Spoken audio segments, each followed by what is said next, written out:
The Port of Los Angeles is the busiest in the Western Hemisphere, but now it's preparing for a dramatic slowdown, according to Executive Director Gene Soroka. What do you anticipate happening over the next couple of weeks?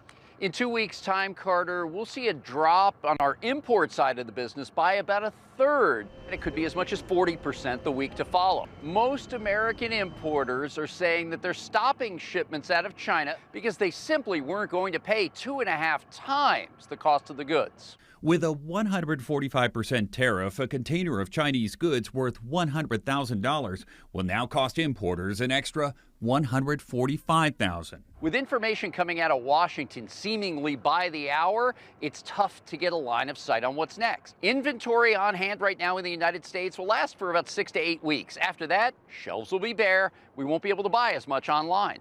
All of these games come from China. At the Game Chest, owner Mariam Alhamami has been stockpiling toys and games that arrived before the tariffs. So I'm buying what I think I'll sell between now and September. You sound like a hoarder. I feel like a hoarder. If you've seen my stores, you would see the hoarding in the back rooms. 80% of her merchandise comes from China, and board games are her biggest sellers. Seems like you should be able to make a board game in the U.S. It's true, it does look easy, but it's filled with lots and lots of different parts and pieces. And there's just not enough manufacturing here to be able to do that successfully.